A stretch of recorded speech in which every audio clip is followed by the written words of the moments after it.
Voilà. Donc on va dédier notre shiur à tous ces chayalim, à toutes ces personnes qui sont niftarim dans des attentats, comme ils disent en hébreu, toutes les marachot Israël, et que Bezrat Hashem, leur souvenir soit toujours une bénédiction, et qu'ils soient les derniers à être tombés, et que Bezrat Hashem, on puisse vivre dans un pays de paix entre nous d'abord, et puis avec tous nos voisins, si Dieu veut. Et également que ce shiur soit pour la refoua shelema de tous les malades, une bonne guérison, et que si Dieu veut très très vite, comme vous l'avez dit tout à l'heure, M. Amselem, on puisse se retrouver physiquement pour des bons moments. Alors moi ce que je voudrais, c'est que dans notre réflexion, évidemment on se concentre sur une autre particularité de cette période. Comme vous le savez, on est dans la période du Homer. La période du Homer, explique les Chachamim, c'est donc une période dans laquelle il y avait d'abord à l'origine une mitzvah de la Torah, une mitzvah qui nous a été prescrite d'accomplir au moment de ce qu'on appelle le Katsir. Qu'est-ce que c'est que le Katsir? Le Katsir, c'est la récolte. Et en fait, cette mitzvah, ce qu'elle symbolise, c'est que quand les agriculteurs avaient le bonheur de récolter tout ce qu'ils avaient semé, le tout début de ce qu'ils récoltaient devait être offert comme un sacrifice. Et donc, évidemment, il y a un thème qui est facile à comprendre, à savoir que dans la vie, ce que l'on donne en premier, c'est toujours une chose à laquelle on attache une importance particulière. Mon père, à la vache à l'homme, racontait souvent une histoire. C'était l'histoire d'un homme qui était fabricant de chocolat. Donc il avait une usine dans laquelle il fabriquait et il vendait des tonnes et des tonnes de chocolat. Et un jour, pour une raison ou pour une autre, il rentre chez lui et il avait une petite fille et il lui amène une boîte de chocolat. Apparemment, elle aimait le chocolat. Et voilà que cet enfant, au moment où il reçoit ce cadeau de la part de son père, la petite fille ouvre la boîte, elle prend un chocolat et elle le fait cadeau à son père. Et le père dit, c'est le chocolat le plus doux que j'ai jamais rencontré. Lui qui produisait des tonnes de chocolat. Et en fait, ce qu'Hachem attend de nous, c'est un peu la même chose. C'est que la première démarche que l'on fasse quand il s'agit de profiter de ce que l'on possède, et on va expliquer ce que c'est justement cette possession, eh bien c'est d'en faire cadeau d'abord à Akadosh Baruch Hu lui-même. C'est lui qui produit, c'est lui qui possède l'usine dans laquelle est fabriqué tout ce que nous possédons, et donc avant d'en profiter nous-mêmes, on lui offre une petite part, donc pour bien signifier cette symbolique. Le deuxième volet de cette mitzvah, comme tout le monde le sait, c'est qu'on se doit de compter tous les jours qui séparent la fête de Pessah à la fête de Shavuot. Et donc il y a comme dans le temps un espèce de processus qui va de la sortie d'Égypte, donc de cette liberté que nous avons vécue de façon un peu particulière cette année, vers le don de la Torah, qui est, comme vous le savez, le but de la sortie d'Égypte. C'est-à-dire que les Juifs sont sortis d'Égypte non pas juste pour être un peuple libre, comme le sont beaucoup de peuples dans l'humanité, ou l'ont été dans l'histoire, mais nous, on est sortis d'Égypte, on est devenu un peuple pour avoir une identité.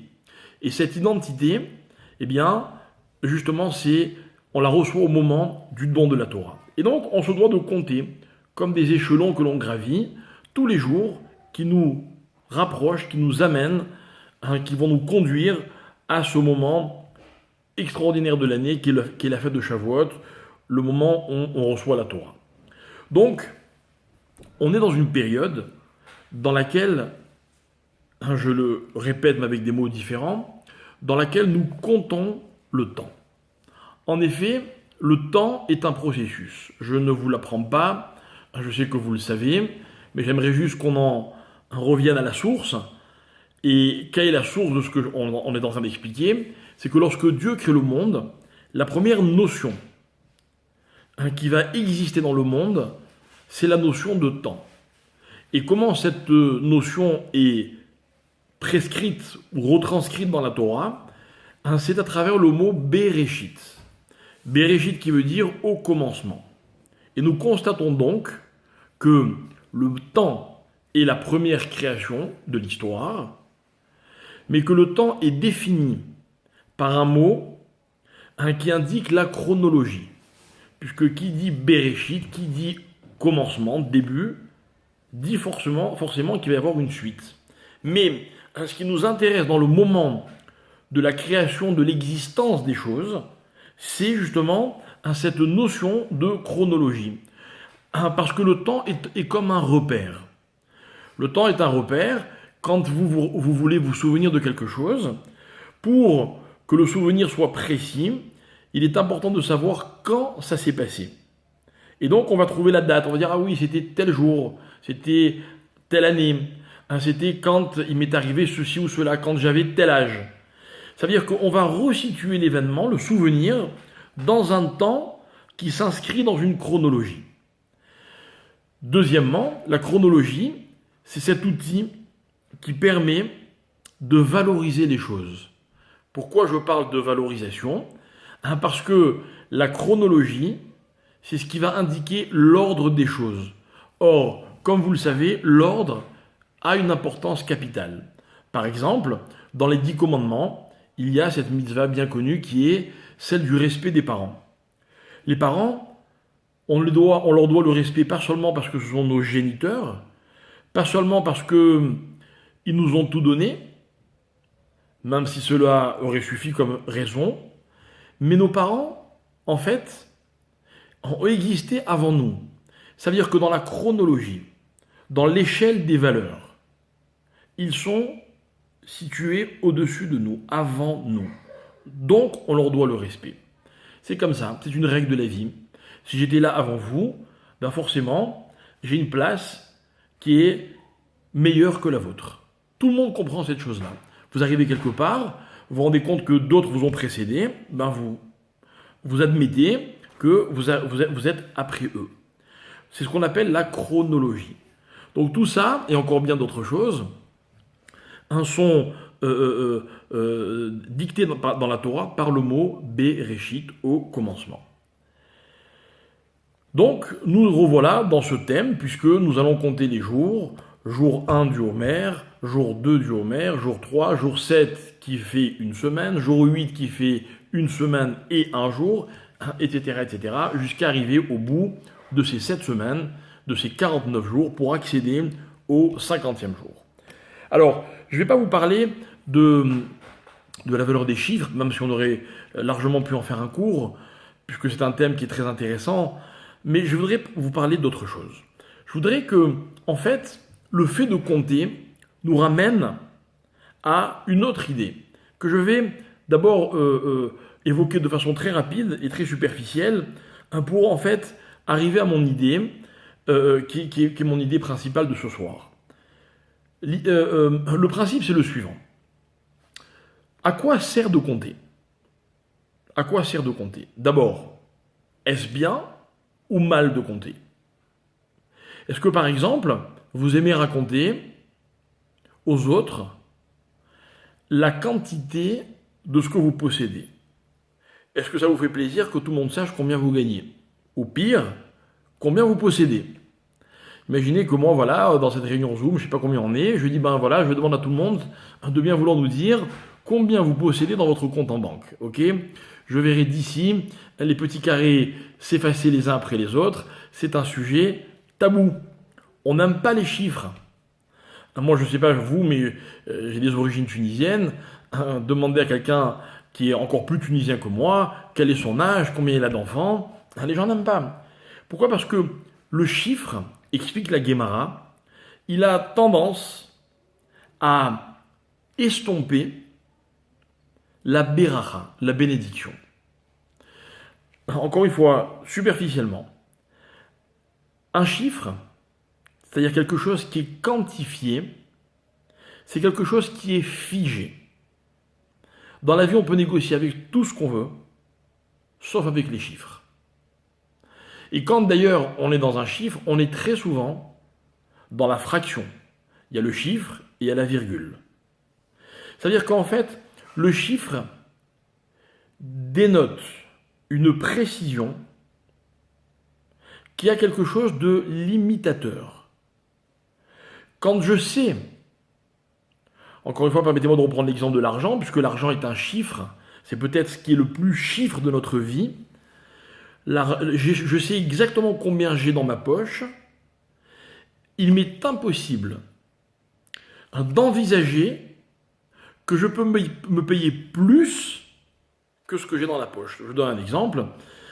S'il y a des dames qui nous écoutent, si vous aimez faire les vitrines par exemple, enfin il y a peut-être des hommes qui aiment aussi faire les vitrines, mais si vous aimez faire les vitrines et que vous prenez à rêver sur les avenues des grands couturiers parisiens, devant des vêtements ou des objets magnifiques, ok, et vous vous laissez aller en rêvant un petit peu, ok, ne gâchez pas ce moment en vous disant ah ça je peux me le payer, ça je peux pas me le payer. Quand par exemple on passe devant une vitrine et qu'on voit un magnifique bijou et que la personne qui nous accompagne dit ah tu vois je rêve d'un bijou comme celui-là, ne soyez pas gâcheur, ne dites pas on n'a pas les moyens de se le payer, c'est dommage, on n'a pas assez sur nous.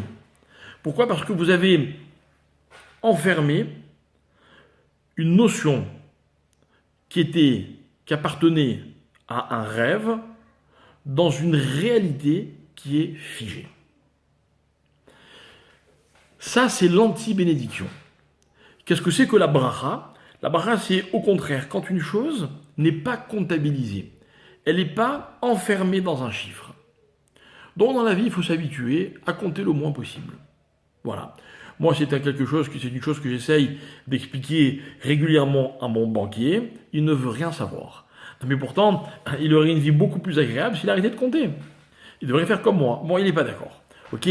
Toujours est-il que cette notion de compter, elle est déconseillée par la Torah. Il faut compter uniquement quand c'est indispensable. Et voilà que tout d'un coup, on s'aperçoit que la Torah nous donne une mitzvah que l'on va accomplir dans toutes les synagogues du monde, qui consiste à compter. Mais ce compte, si vous avez suivi justement ce moment dans la prière, ce compte a quelque chose de bizarre. Parce qu'on sait qu'il y a 49 jours entre le premier jour de Pessah non compris et le premier jour de Shavuot non compris. Donc il y a un écart de 49 jours. Donc normalement, on aurait dû dire, en comptant le Homer, aujourd'hui nous sommes le premier jour.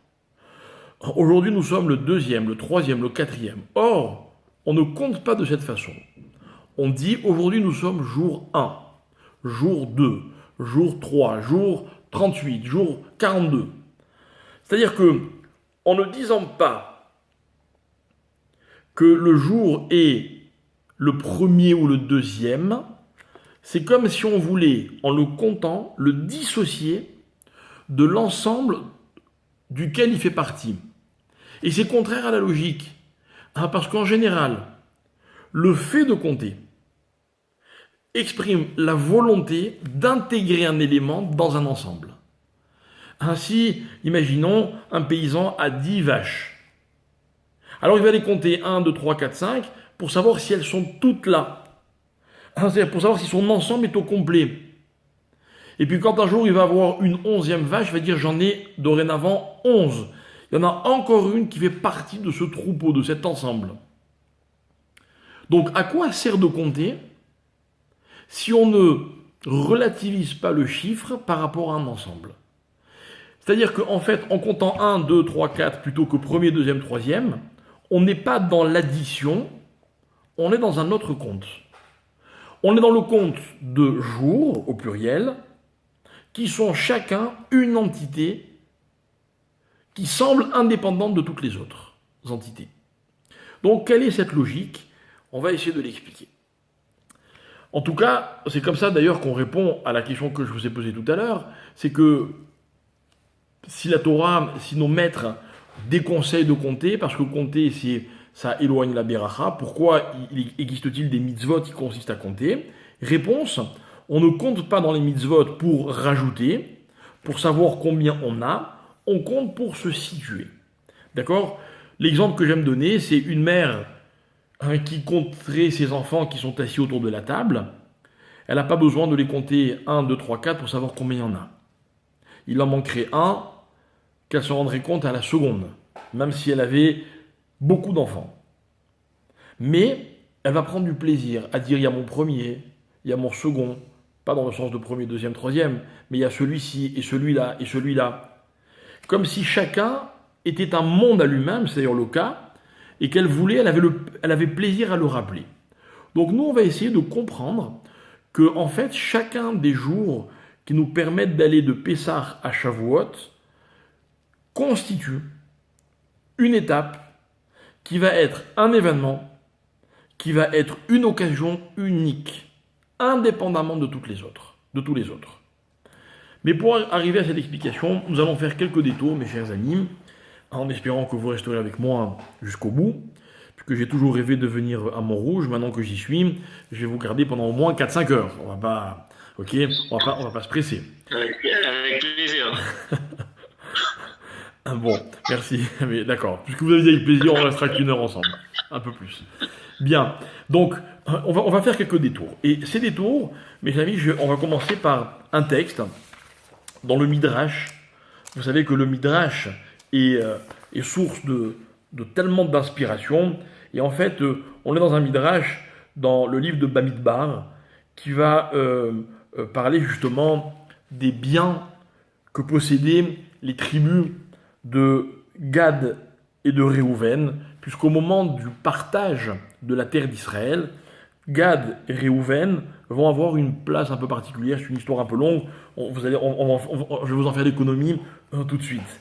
Mais dans ce texte du Midrash, les Rachamim nous disent la chose suivante. Écoutez bien cet enseignement qui va vous paraître peut-être au premier regard un peu simpliste, mais évidemment qui est loin de l'être. Le texte dit comme ça, je cite, Halacha. Halacha, ça veut dire, c'est un fait, ok? On est dans un théorème. Shalosh matanot nivreu ba'olam. Dieu a créé, littéralement, 3 cadeaux dans le monde. Il y a 3 notions qui sont des cadeaux.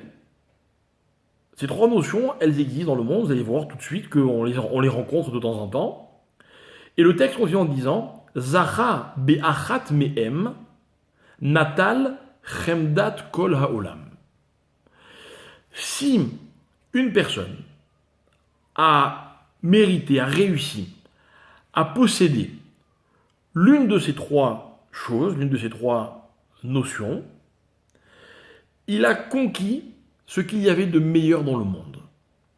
Comprenons de meilleur non pas comme une valeur ou quelque chose de... Parce qu'on va avoir du mal à choisir entre les 3, vous allez voir dans un instant. Mais en tout cas, les Rachamim vont expliquer que chacune de ces notions peut être le moyen de posséder tout ce que le monde contient. Alors de quoi s'agit-il? Alors écoutez bien, les 3 cadeaux sont Chochma, l'intelligence, la sagesse, Gvura, la force. La force, là, on va expliquer ce que c'est que la force dans un instant. Et enfin, Rocher, la richesse. Ok? Donc il y a 3 éléments constituants du monde qui permettent à celui qui les possède de conquérir le monde entier. Quand on dit conquérir le monde entier, ça ne veut pas dire le prendre aux autres, mais conquérir, ça veut dire qu'en fait, ils sont comme des portes d'accès permettant à l'homme d'accéder à tout ce que le monde propose. Sagesse, force, richesse. C'est ce que c'est la richesse? La richesse est par exemple un article aujourd'hui paru en Israël qui raconte que il y a 8 milliardaires dans le monde qui ont gagné à eux 8 308 milliards de dollars le mois dernier. C'est-à-dire depuis un mois. C'est-à-dire que quand pendant la crise, il y en a qui galèrent, il y en a qui sont très inquiets, il y en a aussi qui s'enrichissent. Vous imaginez 308 milliards de dollars de plus que ce qu'il possédait avant. Ok? Divisé par 8, je ne sais pas si les parts sont égales, mais même si les parts sont inégales, la plus petite résoudrait pas mal de problèmes. D'accord? La richesse, on va pas en parler, c'est pas notre thème, c'est pas un sujet qui m'intéresse forcément, mais c'est intéressant, la richesse est un point d'accès à ce que le monde possède. Un homme riche, c'est un homme finalement qui peut accéder à beaucoup de choses. La Guimara raconte qu'il y avait un homme qui un jour avait fait fortune. Il avait connu la pauvreté, et puis son mazal a changé, il est devenu très riche. Et qu'est-ce qu'il a fait quand il est devenu riche? Il s'est payé les meilleurs professeurs dans tous les domaines possibles et imaginables. Et il a appris. Il a appris la Torah, il a appris les sciences, il a appris tout ce qu'un homme peut apprendre pendant le temps qu'il exploitait correctement. Et un jour, la chance a tourné à nouveau et il a perdu toute sa richesse. Et la Guémara raconte qu'il n'en a jamais été attristé parce qu'avec tout le savoir qu'il avait acquis grâce à son argent, il avait moins besoin d'argent. Ça aussi, c'est une idée qu'il faudrait expliquer. Si on a le temps, on y reviendra dans un instant. Alors, le Midrash dit comme ça. Celui qui a la sagesse a tout, celui qui a la force a tout, celui qui a la richesse a tout. Ok? Rappelez-vous l'histoire de cet homme, Shlomo Ameler, à qui Dieu a dit un jour, choisis une chose et je te l'offrirai. Il aurait pu choisir tout ce qu'il voulait. Tout, dans le sens littéral du terme. Il a demandé à Dieu l'intelligence, la sagesse. En disant quand on a la sagesse, on a tout le reste. Ou en tout cas, on peut posséder tout le reste. Alors, mes chers amis, je vais peut-être un peu vous décevoir, mais je voudrais expliquer la perception qu'ont les Chachamim, nos maîtres, à propos de ces trois notions. Et c'est explicite, tout le monde le sait, c'est très connu, dans la Mishnah de Avot. Dans la Mishnah de Avot, disent nos maîtres, qui est l'homme riche? Qui est l'homme riche? Et la Gemara dit, la Mishnah dit, Ezeu Ashir à sa mère Bechelko. L'homme riche, c'est celui qui est content de ce qu'il a. Pourquoi? C'est très logique, très simple. Parce que même quand on possède beaucoup, si on n'est pas content de ce que l'on a, on vit dans le manque. Donc on n'est pas riche. Et quand on a peu, si on est content de ce qu'on a, on n'a pas besoin d'autre chose. Et c'est ça la vraie richesse. La vraie richesse, c'est cette discussion entre deux illustres frères que sont Yaakov et Esav, Jacob et Ésaü, qui un jour se rencontrent finalement, ils vont faire la paix. Et Yaakov avait décidé, pour amadouer son frère Esav qui voulait le tuer, de lui offrir des cadeaux. Et finalement, ça se passe bien, ils font la paix. Alors Esav demande à son frère, mais qu'est-ce que c'est ces cadeaux? Et Yaakov lui dit, c'est pour toi. Alors Ésaü lui répond, garde-les, j'en ai pas besoin. Et il lui dit, Yeshli Rav. Ésaü dit à son frère, moi j'ai beaucoup, garde-les pour toi. Alors Yaakov lui répond, il lui dit, moi non plus j'en ai pas besoin, parce que moi, Yeshli Kol. Moi j'ai tout. Donc il y en a un qui a beaucoup, et il y en a un qui a tout. Et je vous demande, mes chers amis, c'est une réflexion, qui a plus dans la vie? Celui qui a tout ou celui qui a beaucoup? Alors, des gens qui ont beaucoup, j'en connais. Des gens qui ont tout, j'en connaissais pas. Est-ce que c'est possible? Et en fait, il ne s'agit pas de savoir qui a plus que l'autre. Parce que précisément, le débat qui est entre Yaakov et Esav, c'est de savoir si la richesse est une quantité ou pas. Selon Esav, elle est une quantité. J'ai beaucoup. Donc garde ce que tu as. Tu as peut-être moins que moi. Et Yaakov lui dit non, tu sais, posséder, c'est pas un chiffre. J'ai tout. J'ai tout, sous-entendu, j'ai tout ce qu'il me faut. Donc même si j'ai moins que toi, j'ai pas besoin de plus. Deux philosophies de la vie qui sont évidemment très différentes. Mais nos maîtres tranchent en disant, il n'y a que celui qui est content de ce qu'il a, c'est-à-dire qui est capable de dire j'ai tout, qui est véritablement riche. L'autre, il possède plus, il va peut-être devenir un jour encore plus riche que le second, mais en tout cas pour l'instant, il n'a pas atteint cette dimension que nous allons transformer en vertu qui s'appelle la richesse. La richesse, mes chers amis, c'est quand on est capable, et voilà le point crucial, quand on est capable de ne pas avoir envie d'autre chose que ce que l'on possède. Voilà finalement ce que sont les pauvres. Les pauvres sont des personnes qui veulent toujours ce qu'ils n'ont pas. Alors ça peut être de l'argent, ça peut être des objets, et puis ça peut être aussi des personnes. Et puis ça peut être aussi des connaissances. Et qui vivent constamment dans la frustration de ce qu'ils n'ont pas. Donc ça c'était l'explication de la richesse. Et la Mishnah demandait aussi, et qui est l'homme fort? Et je vais vous répondre avec mes mots avant de vous dire de vous réciter ce que dit la Mishnah. L'homme qui est pauvre, qui est fort, pardon, disent les Chachamim de la Mishnah, c'est celui qui est capable de vaincre le pire des ennemis. Et vous savez qui est le pire ennemi? Le pire ennemi d'un homme, eh ben, c'est lui-même. C'est lui-même parce que un ennemi, quel qu'il soit, un jour ou l'autre, on peut s'en débarrasser.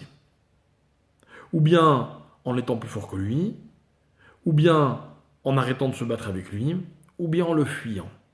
Il y en a un seul dont on pourra jamais se débarrasser, c'est nous-mêmes. Nous-mêmes, nous sommes notre propre ennemi de chaque instant et de chaque seconde de notre vie. Et finalement, l'homme fort, c'est celui qui sait se vaincre à lui-même. Alors, pour reprendre l'expression des Chachamim, c'est celui qui va maîtriser ses pulsions. Qu'est-ce que c'est que la faiblesse, mes chers amis? La faiblesse, c'est quand on a décidé de quelque chose, mais qu'on s'empêche nous-mêmes d'y arriver. Je peux vous donner plein d'exemples. Il y en a un, je ne sais pas si ça vous concerne, mais il y a beaucoup de gens qui sont concernés. Par exemple, avez-vous déjà essayé de faire un régime? Je connais par cœur la réponse. Tout le monde a essayé. Et qui est l'ennemi du régime?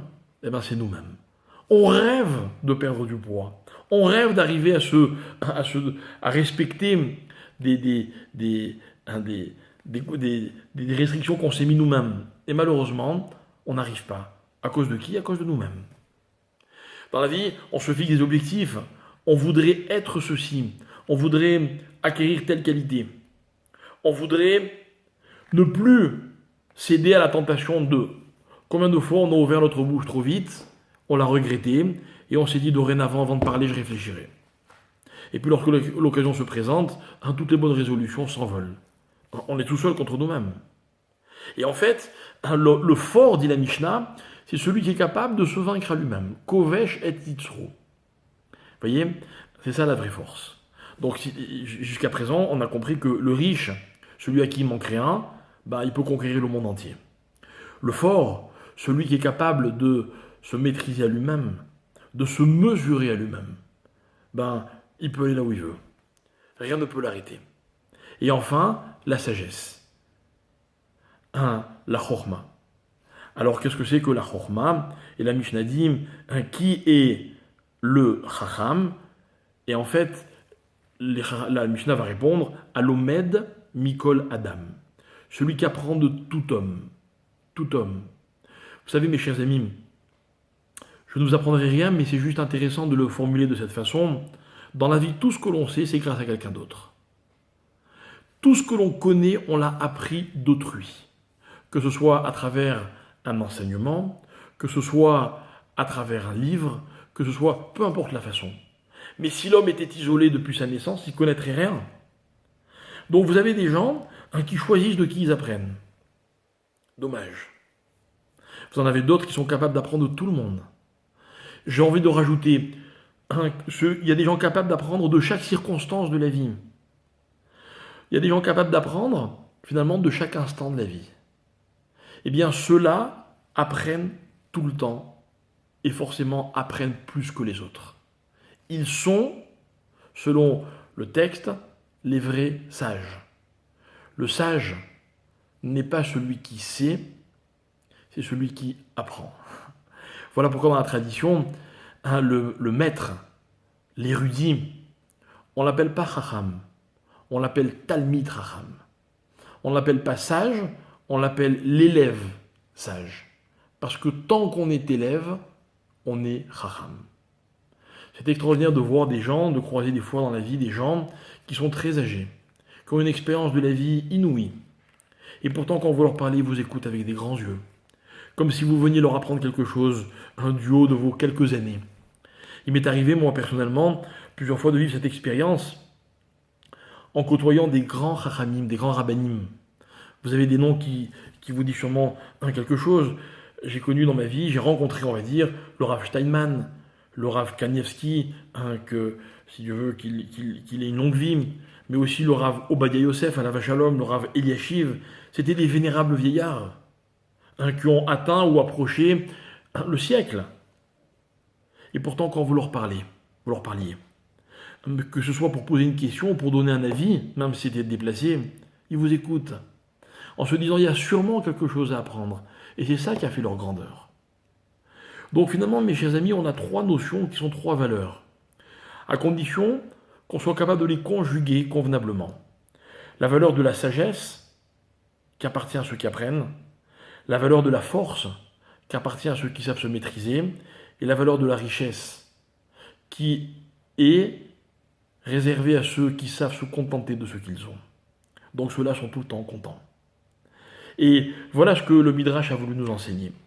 Alors mes chers amis, on pourrait débattre pendant des heures sur ce qui vient d'être dit, mais je vais en donner une application un petit peu originale, en vous citant un autre texte, dans le Talmud cette fois-ci, dans la Gemara, dans le traité de Nida, en page 30. Là-bas, la Gemara cite un enseignement du Rav Samlai. Et cet enseignement est vraiment passionnant. Je suis sûr qu'il y a dans l'assistance des scientifiques, peut-être même des médecins, allez savoir s'il y a peut-être même des gynécologues. Et cette Gemara va nous expliquer comment se développe l'embryon pendant les 9 mois de la grossesse. Et écoutez bien, mes chers amis, je vous invite à étudier ce texte. Je ne peux pas vous le citer entièrement parce que je ne voudrais pas que chaque phrase, qu'on bute sur chaque phrase, qui chacune est une idée extrêmement intéressante. Ce texte de la Gemara nous parle de tout, de la façon dont l'enfant se développe, quels sont les organes qui vont se développer avant les autres, quelle va être la position du fœtus. On va nous parler de la tête qui est entre les genoux, etc., pour nous donner que cet exemple. Et puis, la Gemara va dire avec des mots très simples. Et cet embryon mange ce que sa mère mange, boit ce que sa mère boit, etc., etc. Il n'y a pas de déjection de sa part. Et la Gemara ajoute de peur de mettre sa mère en danger. Ok ? C'est que l'enfant, finalement, il vit dans un espèce de vase clos, de système complètement hermétique. Ok ? Et la Gemara continue en disant, et lorsque l'enfant, littéralement, sort à l'ère du monde, donc lorsqu'il naît, alors tous les orifices vont s'ouvrir. Parce que sinon, on ne pourrait pas vivre même un seul instant. Voyons, on descend dans les détails, mais c'était pas ça que je voulais vous citer. Ce qui me paraît le plus passionnant, c'est la fin. À la fin, écoutez bien ce que dit, pas à la fin, mais presque à la fin, ce que dit le texte, il dit « Vener dalouk lo al rocho ». Écoutez bien, parce que là, même les gynécologues ne pourront pas nous contredire. Le texte dit « Vener dalouk » et il y a une lumière allumée littéralement, al rocho, sur sa tête. Ok ? Je ne pense pas que dans la meilleure des imageries possibles, grâce à la technologie, on puisse voir cette lumière. Pourtant, la Gemara en parle. Et à quoi sert cette lumière ? Écoutez bien. Vetsofé ou mabit. Et cette lumière permet à ce futur enfant de voir et d'observer, écoutez bien l'expression, misofa olam ve'at sofo. On va le traduire en disant d'un bout à l'autre du monde. Mais vous remarquerez que dans l'expression, il y a une anomalie. Misof haolam ve'at sofo, de la fin du monde jusqu'à la fin du monde. Alors en français, ça donne bien d'un bout à l'autre bout. Mais en fait, en hébreu, non, parce que sof, c'est la fin. Donc on comprend pas très bien ce que veut nous dire cette Gemara. Et puis en plus, quoi, franchement, vous croyez vraiment qu'un enfant qui n'est pas encore né, il voit le monde entier ? Que veut nous enseigner ce texte-là ? Et puis la Mishnah, la Gemara, va apporter à l'appui des preuves venant de versets, etc. Mais écoutez bien comment le texte termine. Le texte rajoute la chose suivante, il dit « Ve'ezeu yamim, sheyesh baem yerachim ve'en boshanim, et ve'omer, elu yarcheleda » Et la Gemara va expliquer que l'enfant vit dans un système qui est très particulier. Vous savez pourquoi ? Parce que dans ce système, il n'y a que des mois et il n'y a pas d'années. J'explique. L'existence de cette situation, de cet être très particulier, dure 9 mois, comme vous le savez. On va compter les mois. On va dire une maman, elle est enceinte, une future maman, elle est enceinte du premier mois, du deuxième mois, elle est rentrée dans tel mois, etc. Mais ça va rester que des mois. Pourquoi? Parce qu'il n'y aura pas d'année. Et avouez, accordez-moi que c'est quelque chose de particulier. Parce que normalement, les mois, quand on les additionne, vont constituer des années. Il n'y a pas d'autre existence humaine qui ne dure que des mois. C'est la seule. Donc, l'existence de celui qu'on appelle le oubar, d'accord? Donc le fœtus, l'embryon, on va appeler le bébé qui va bientôt naître, d'accord? Ne dure que des mois. Alors, évidemment, quand on lit ce texte, on le sait. On sait très bien que ça dure que 9 mois. Qu'est-ce qu'on veut nous enseigner? Qu'est-ce qu'on veut nous enseigner? Vous savez, quand on étudie la Torah, mes chers amis, c'est un petit peu comme quand on parle avec les autres. La sagesse, le génie du relationnel, ce n'est pas de comprendre ce que les gens disent, mais d'essayer de comprendre ce qu'ils veulent nous dire. C'est fou le nombre de conflits qui éclatent, qui durent entre les gens parce qu'ils ne se comprennent pas. Parce que dans notre perception des choses, on s'arrête aux mots en essayant de comprendre ce qu'ils veulent dire. Mais moi, je vous invite, c'est évidemment une toute petite parenthèse, à essayer de nous habituer à ne pas comprendre seulement ce que les mots veulent dire, mais précisément à ce que les mots ne disent pas. Je vais vous raconter une histoire pour illustrer ce que je veux dire. Et en fait, c'était juste pour nous inciter à mieux comprendre, à mieux nous casser la tête pour comprendre les paroles des Chachamim. Vous savez, il m'est arrivé un jour, dans ma vie de rabbin, de recevoir un couple qui avait besoin de conseils. Malheureusement, entre eux, ça ne se passait pas très bien. Entre-temps, tout s'est arrangé, je vous rassure. Et puis, j'ai donc en face de moi le mari et la femme. Et puis, chacun me raconte ce qui se passe, pourquoi ça ne marche pas, qu'est-ce qui ne va pas, etc. Alors vous savez, dans ces moments-là, au début c'est agréable, c'est sympa parce que tout le monde est civilisé et chacun ne dit que des choses correctes. Puis au bout d'un moment, le ton monte, la discussion s'intensifie, et puis quand vous êtes le rabbin en face de ce couple, vous ne rêvez que d'une chose, c'est d'être ailleurs. Mais c'est pas possible, vous êtes là, vous devez les écouter. Alors, oui, mais il m'a dit ceci, oui, mais il m'a fait cela, oui, mais il m'a pas fait ceci, oui, mais il m'a pas dit cela, etc. Et puis au fur et à mesure, le ton monte. Et puis dans l'histoire que je vous raconte, le ton continue de monter. Et puis au bout d'un moment, tenez-vous bien, la dame me dit textuellement, vous comprenez, monsieur le rabbin, il arrive même des fois qu'il soit violent. Alors évidemment, le mari sursaute. Il dit, mais comment peux-tu dire une chose pareille? Moi, mais je n'ai jamais été violent, mais enfin...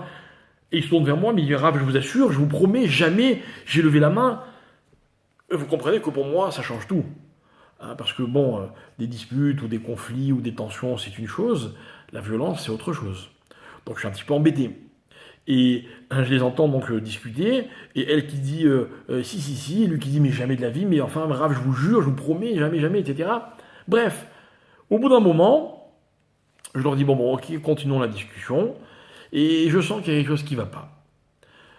Quelques instants plus tard, je leur demande de bien vouloir s'entretenir avec moi, mais chacun en aparté. Et donc le mari sort de la pièce, et je discute avec son épouse, et je lui dis, Madame, dites-moi la vérité. Il n'a jamais été violent. Alors elle me dit, non, en fait, il n'a jamais été violent, mais ce que j'ai voulu dire, c'est parce qu'une fois, il m'a pris, je tenais le petit dans les bras, Alors je dis, Madame, vous comprenez que c'est très grave ce que vous dites, faut faire attention. Bon, bref. Quelques instants après, je me retrouve avec le mari, et je lui dis, ne vous inquiétez pas, je sais que vous n'avez jamais levé la main. Mais c'est pas ça le problème. Le problème, c'est que je vous demande de vous poser une question. Qu'est-ce que votre femme a voulu que l'on comprenne quand elle a dit cette chose-là? Comprenez, mes chers amis, ce ne sont pas les mots qui sont les plus éloquents. C'est la volonté qu'il y a derrière les mots. Au-delà d'une parole exprimée, il y a une parole ou un silence qui n'est pas exprimé. Et c'est souvent celui-là qui a le plus de valeur. Et en fait, bien souvent, dans l'enseignement des Chachamim de la Guémara, on nous donne des images. Tout à l'heure, je vous ai parlé du Midrash, en vous disant que le Midrash était d'une source d'inspiration incroyable. Le Midrash, c'est souvent des images. Alors moi, je connais des gens qui disent « Ah non, moi, j'aime pas le Midrash, ils racontent des histoires qui sont incroyables, impossibles, peut-être. » Si on s'arrête à l'histoire. Mais au-delà d'une histoire, au-delà d'une allégorie, il y a un message. Et voilà que dans le texte que je viens de vous citer, on me parle d'un bébé qui n'est pas encore né, qui a une lumière sur la tête et qui aperçoit le monde dans son intégralité, d'un bout à l'autre.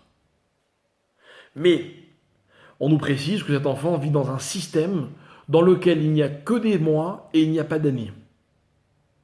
Et on terminera en nous disant, et lorsque l'enfant naît, lorsqu'il sort littéralement du ventre de sa maman, il y a un ange qui vient, qui lui met une petite tape sur la bouche, d'où la marque que nous avons tous sur la lèvre, et l'enfant oublie tout. Il oublie quoi? Et en fait, il oublie, je ne vous l'ai pas dit, que pendant les 9 mois de sa gestation, l'enfant va étudier la Torah. Il y a un ange avec lui. Voilà, même quand une maman n'attend pas de jumeaux, il y a toujours 2 personnes. Il y a le bébé et l'ange. Et en fait, pendant la période de la gestation, l'enfant va apprendre l'intégralité de la Torah. Mais, au moment de sa naissance, l'enfant va tout oublier. Voilà, mes chers amis, je ne sais pas l'âge que vous avez, il y a combien de temps que ça s'est passé, mais vous avez un jour connu toute la Torah. Mais vous l'avez oublié.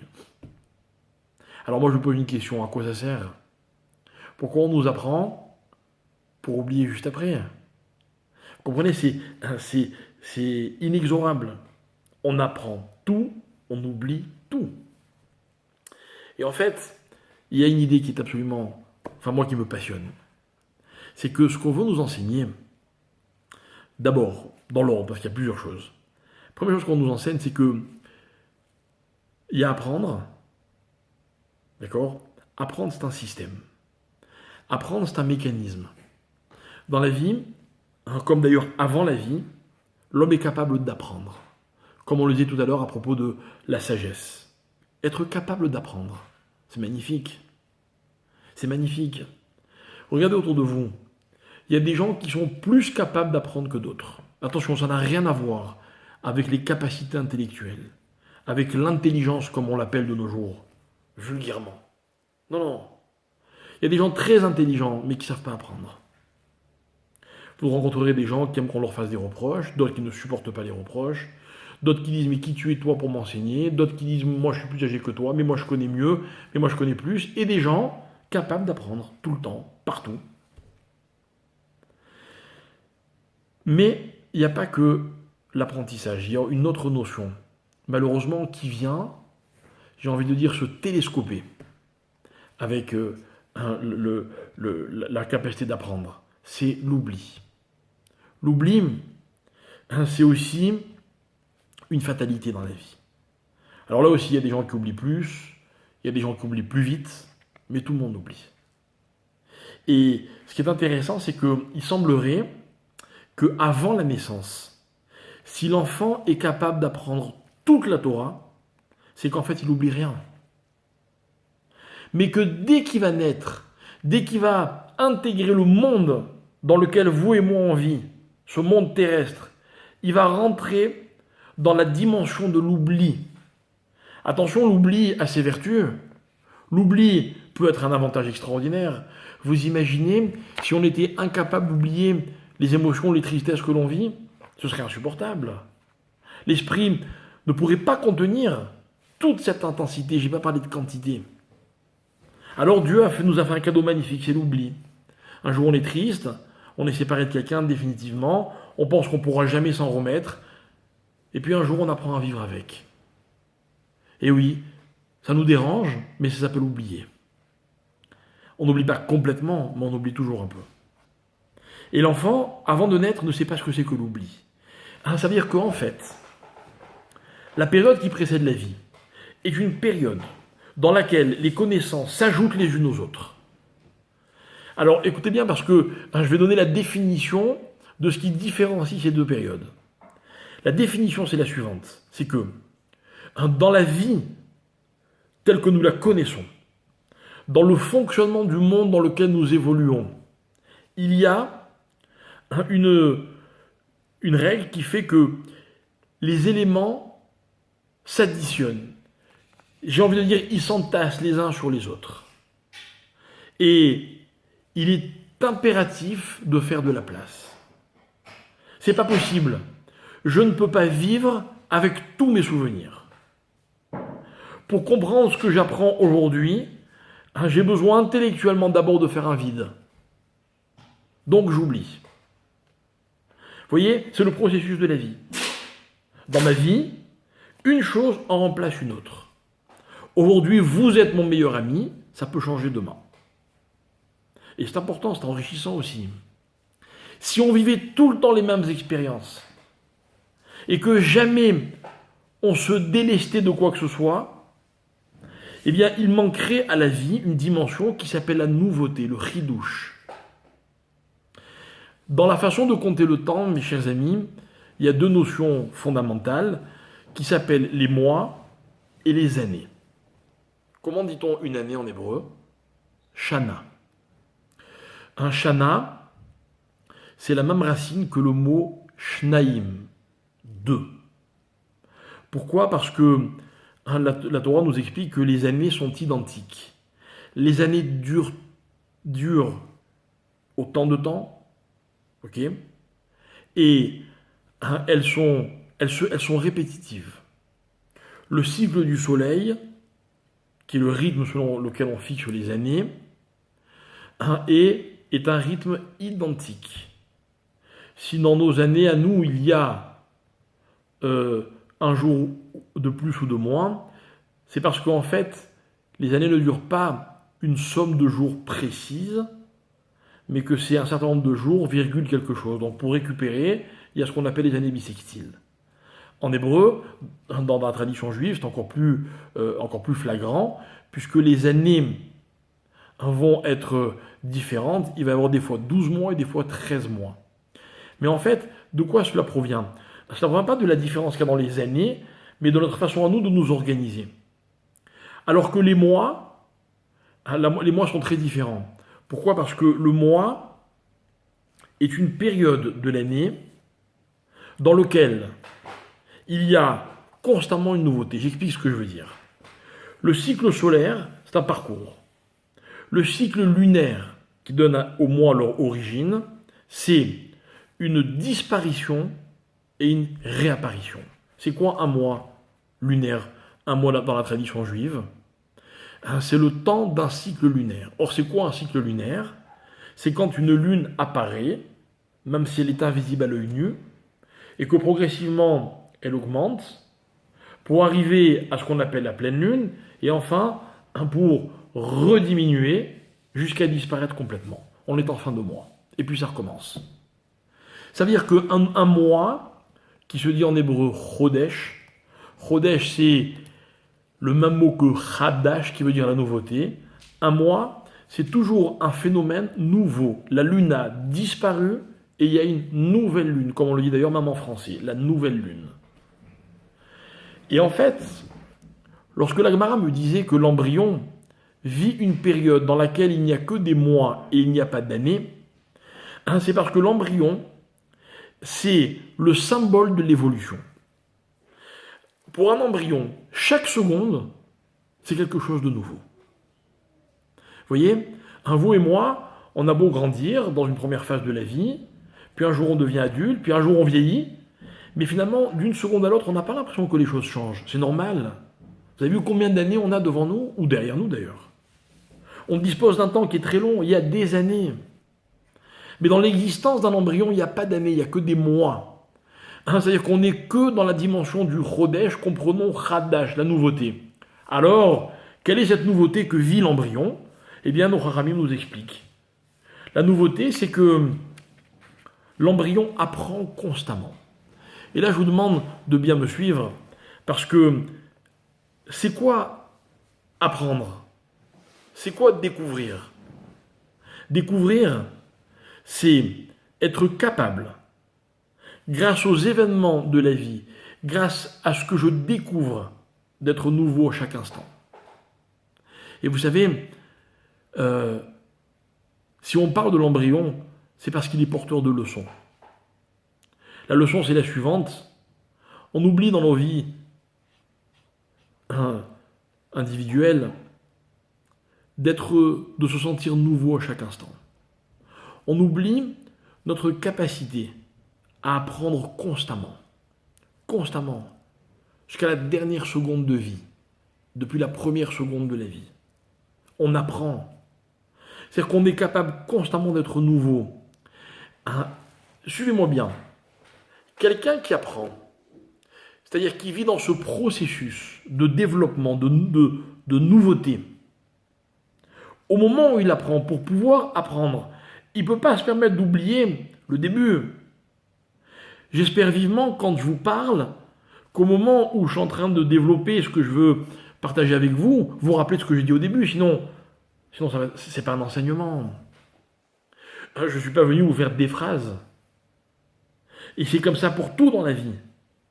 Eh bien, l'enfant, quand il vit, quand il progresse, quand il se développe dans le ventre de sa mère, il est en période qu'on a appelée dans la science la gestation, mais en fait, pour nous, il est dans la période de l'apprentissage. Il découvre.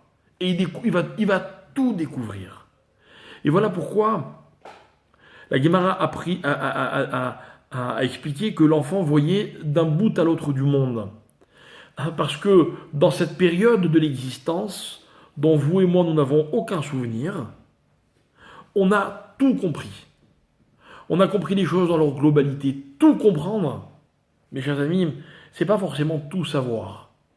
Mais c'est connaître la relation qu'il y a entre toutes les choses. Voilà. Les informations dans la vie dont on dispose, elles pourraient être compartimentées, séparées les unes des autres. Il y a beaucoup de gens qui savent beaucoup de choses. Vous savez ce qui leur manque? C'est la capacité de créer des liens entre tout ce qu'ils savent. J'ai appris une chose hier, c'était une leçon extraordinaire. Mais dans la situation d'aujourd'hui, j'arrive pas à faire le lien. Donc cet enseignement ne m'a pas transformé. Ma vie est fragmentée. C'est ça l'année. L'année, ce sont des périodes qui se suivent et qui se ressemblent. Dans chaque année, il y a les mêmes saisons, les mêmes fêtes, les mêmes événements. Alors que dans chaque mois, il y a une nouvelle histoire. Chaque mois, c'est un autre signe du zodiaque. Chaque mois, c'est un autre chiffre. Chaque mois, c'est une autre lettre de l'alphabet hébraïque, et ainsi de suite. Et tant que je suis dans ce renouveau, dans cette nouveauté, je suis dans l'apprentissage, dans la découverte. Je suis donc dans une situation dans laquelle je me développe. Voilà ce que l'on apprend, mes chers amis, du bébé qui vient de naître.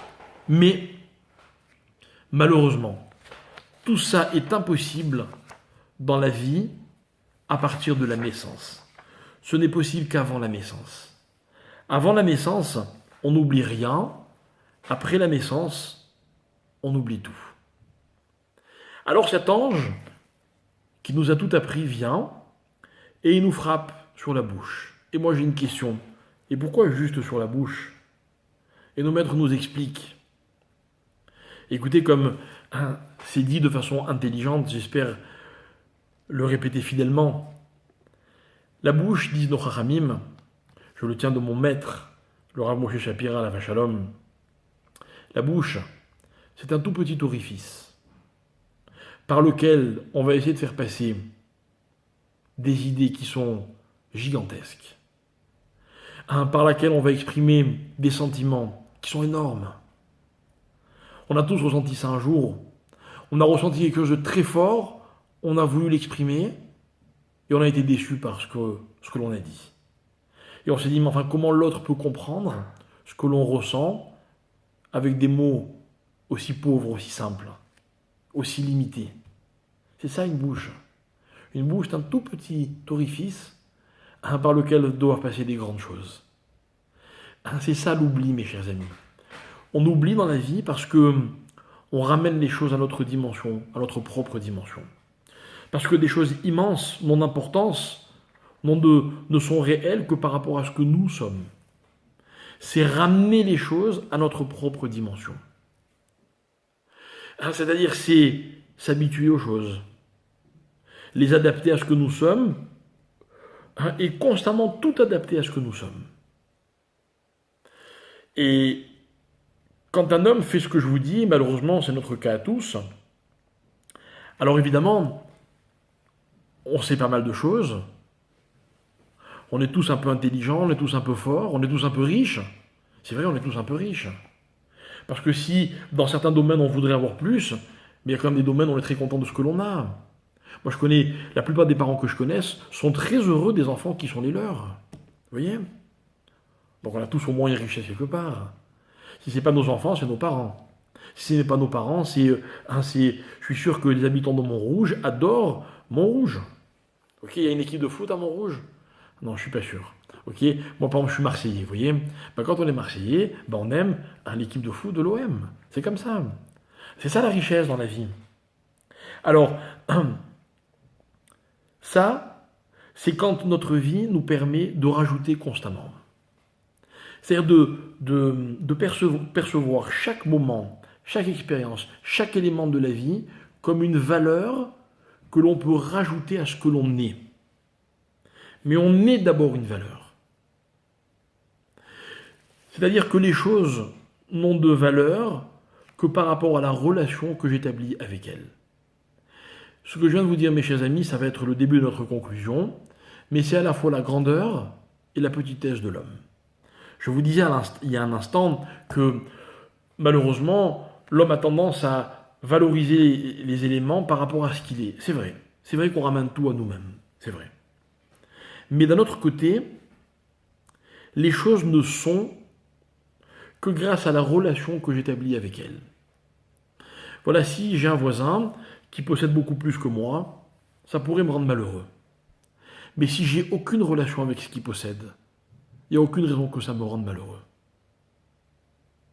Et en fait, la finesse, ça va de savoir, dans ma vie, avec quoi je peux établir des relations et avec quoi je ne peux pas établir des relations. Ça va demander un savant calcul, mais je vais vous y aider très rapidement, vous allez voir. Par exemple, la force. La force, c'est quand on est capable de se concentrer sur le seul vrai problème, c'est-à-dire nous-mêmes. On n'est pas fort quand on se mesure aux autres. Je vais d'ailleurs vous donner une toute petite preuve. Un jour, un homme m'a dit, qui est fort? Qui est le plus fort? Alors moi, j'ai imaginé que le plus fort, c'était par exemple celui qui gagnait tous les combats. Quel que soit l'adversaire qui s'attaque à lui, il va gagner. Et il m'a expliqué que pas du tout. Il m'a dit qu'en fait, le fort, c'est pas celui qui gagne tous les combats, c'est celui qui ne se bat jamais. C'est celui que personne n'ose attaquer. Parce que dans la vie, si on vous a attaqué, c'est qu'on a vu en vous un adversaire que l'on pouvait peut-être battre. Vous avez été plus fort, tant mieux. Mais vous n'êtes pas assez fort pour qu'on ne vous attaque pas. Ça veut dire qu'en fait, la force ne se mesure pas par rapport aux autres, se mesure par rapport à nous-mêmes. Je suis fort quand le monde n'est que moi. Je suis dans une dimension qui est complètement individuelle. C'est l'un des cadeaux que Dieu a donné aux hommes, l'un des moyens pour l'homme de conquérir le monde entier. Quand les choses ont de valeur que par rapport à lui. C'est une perception, c'est une équation qui permet à l'homme d'envisager le monde entier. La deuxième dimension, c'est ce que les Rachamim m'ont appelé la richesse. Ça veut dire les biens, le matériel.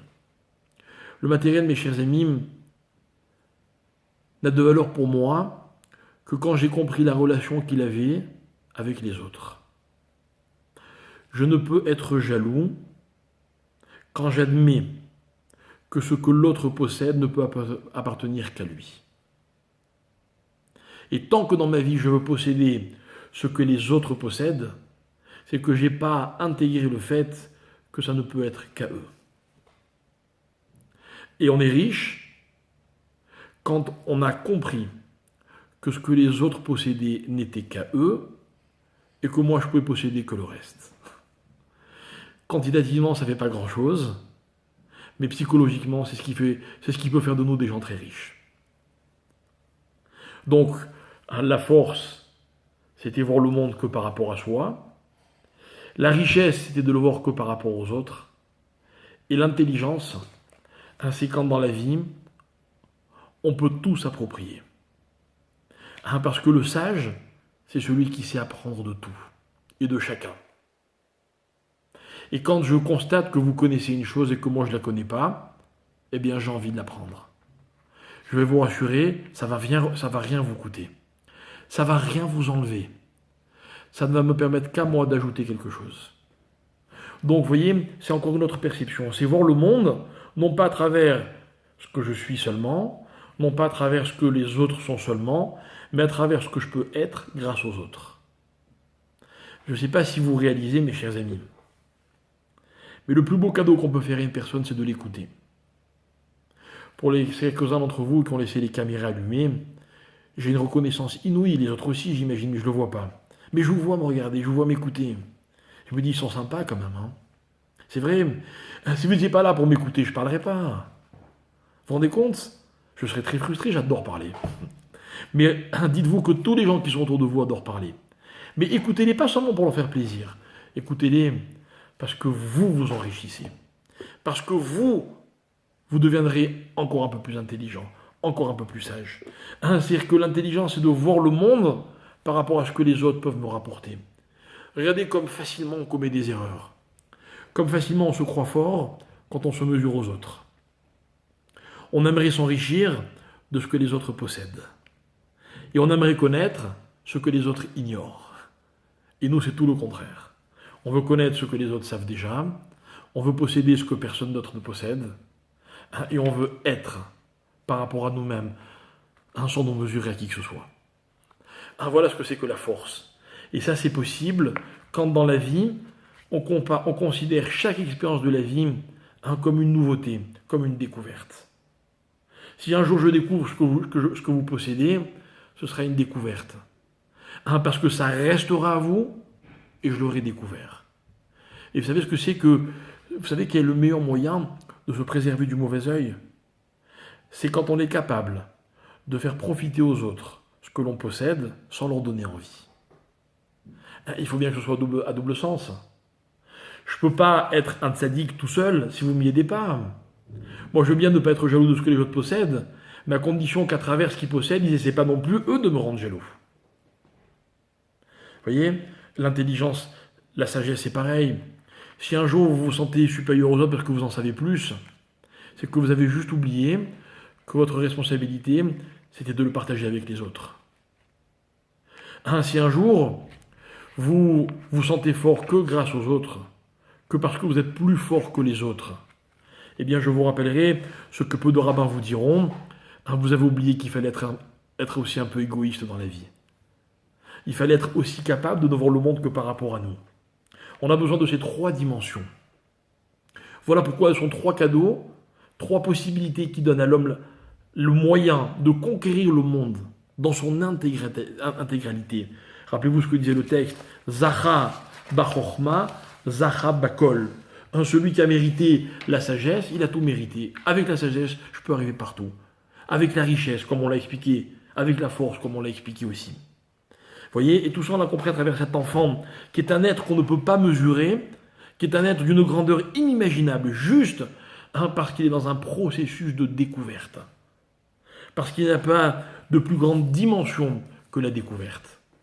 Alors, mes chers amis, écoutez bien, nous sommes dans une période qui s'appelle le Homer. Le Homer, ça consiste à compter. Alors, avant de compter, on va offrir à Dieu ce que l'on commence à posséder. J'y reviens dans un instant. D'abord, je termine mon idée. On compte, on ajoute, on est dans un processus. Mais attention, un processus ne sert pas à mesurer la relativité de ce que j'ai ou de ce que je suis par rapport à d'autres éléments. Voilà pourquoi on ne compte pas premier, deuxième, troisième, mais on veut se situer par rapport à ce que nous sommes. Mon compte du Homer n'appartient qu'à moi. Peut-être que ce soir, vous allez compter le même soir que moi, mais pour moi, ce sera une expérience qui est unique. Parce que ce sera la preuve d'une évolution, mais une évolution qui n'appartient qu'à moi. La vôtre, elle est différente parce que c'est la vôtre, justement. Et à quoi sert de faire cadeau à Dieu le prémisse de ce que je possède, le Homer? Et en fait, et voilà l'idée. L'idée, c'est qu'on compare l'homme à une plante, à un épi de blé. On va prendre un exemple, l'épi de blé. Comme d'ailleurs le Homer, bon, qui est avec l'orge, mais ce céréale, qui pousse. Et tant qu'il pousse, tant qu'il est rattaché à la terre, il est comme cet enfant qui est un fœtus dans le ventre de sa mère. Il est rattaché à sa source. Et tant qu'il est rattaché à sa source, ben, il évolue, comme cette plante qui grandit constamment. C'est-à-dire qu'elle pompe, elle s'inspire de ce qui est sa source, donc elle peut continuer à évoluer. Mais elle ne sert à rien. Et finalement, cet épi de blé ou d'orge va servir à quelque chose le jour où je vais le séparer de ce qui est sa source. Mais là, il va oublier d'où il vient. Il va oublier qui il est. Et il va se retrouver peut-être dans votre assiette, mais par ailleurs, il va accomplir sa mission. Il était là pour nous nourrir. Je reviens à l'homme. Tant qu'il est dans le ventre de sa mère, il est relié à sa source. Il est en pleine évolution. Mais il ne sert à rien. Il trouve son sens le jour où il est coupé de sa racine. Alors en fait, mes chers amis, écoutez bien, quand un enfant est coupé de sa racine, le premier traumatisme, c'est qu'il commence à oublier. Enfin, il oublie complètement, mais il découvre cette nouvelle dimension. Il est détaché de ce qui a précédé. Alors, on va terminer sur cette idée. En fait, le processus de la vie, c'est quoi? C'est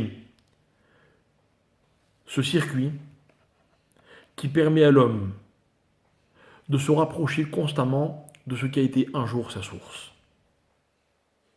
Et vous savez, si l'homme est immortel, c'est parce qu'au moment de sa naissance, il est coupé de ses origines, mais en fait, un jour, il va y retourner.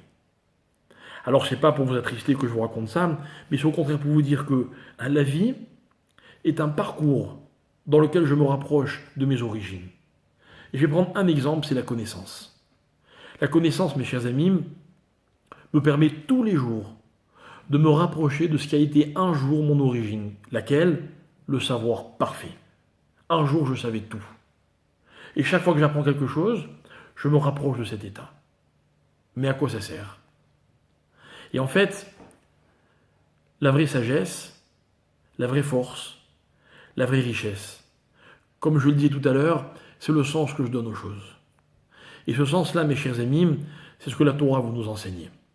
Vous remarquerez une chose, c'est que toutes les mitzvot, elles sont soit d'ordre intellectuel, grâce à l'intelligence, soit par rapport à ce qu'on possède et qu'on est obligé de donner, soit par rapport à la force, c'est-à-dire à l'effort physique que la Torah nous demande.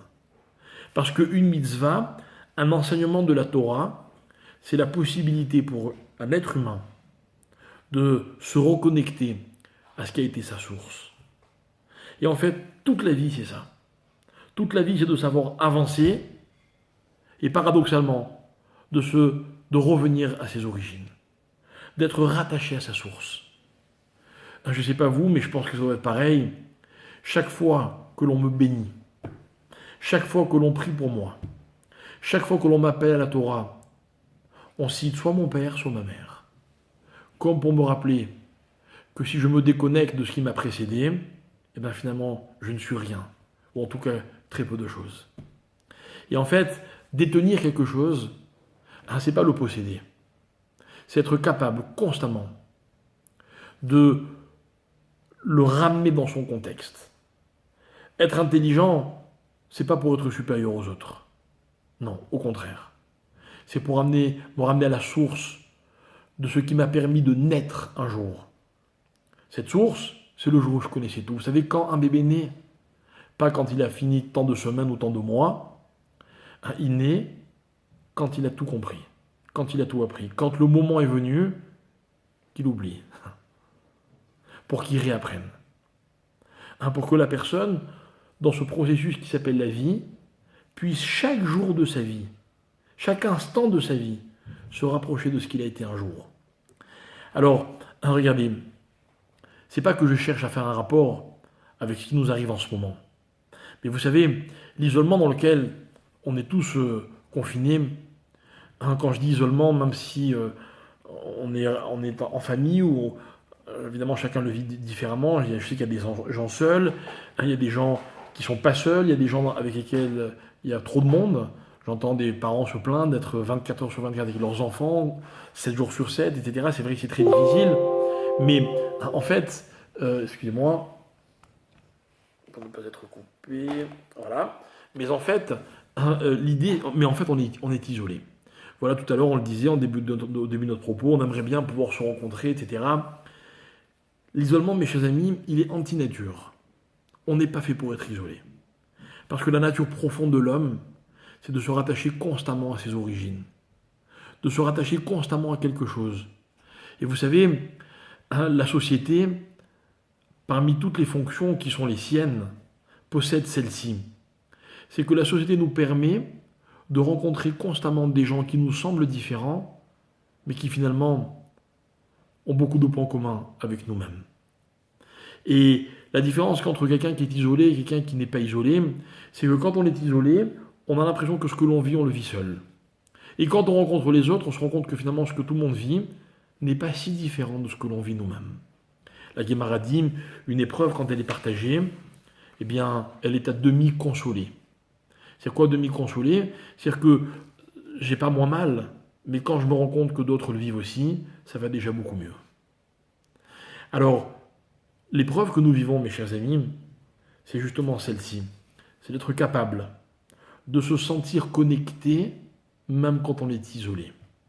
C'est très facile d'être connecté quand on va à la synagogue.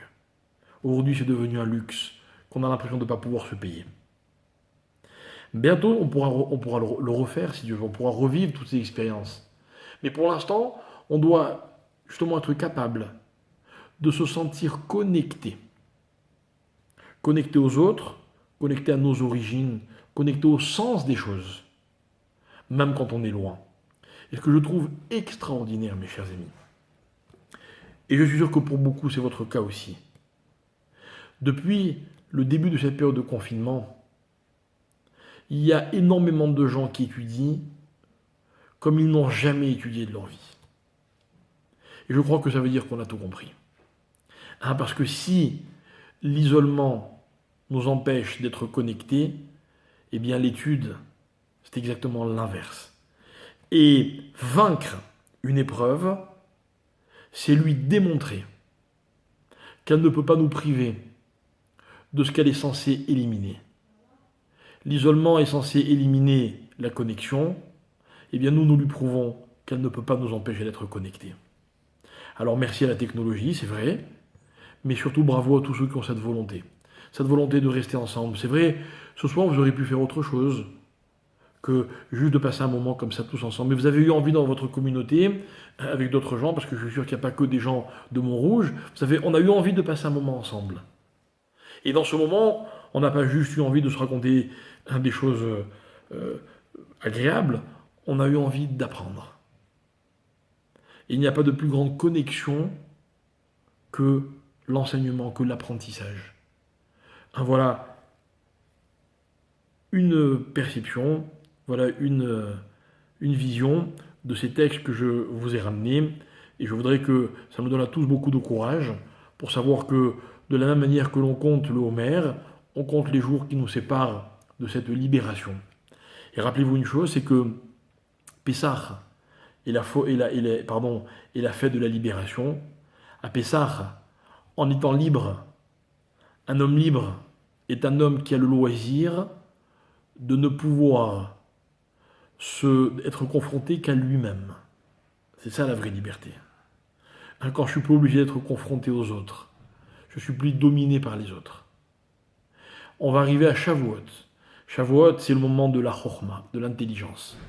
Pourquoi? Parce qu'il n'y a pas de fête dans laquelle on rend plus hommage à notre capacité d'apprendre que celle dans laquelle on commémore le don de la Torah. Et puis il y aura un autre temps, dont on aura peut-être l'occasion de parler, qui est Sukkot, la fête de la fin de l'été, lorsque tous les agriculteurs, les paysans ont engrangé, ils possèdent, ils sont joyeux de posséder. La fête de Sukkot, c'est la fête de la joie. Mais on aura le temps d'en reparler, parce qu'on a déjà donné un aperçu de ce que c'est que posséder, convenablement.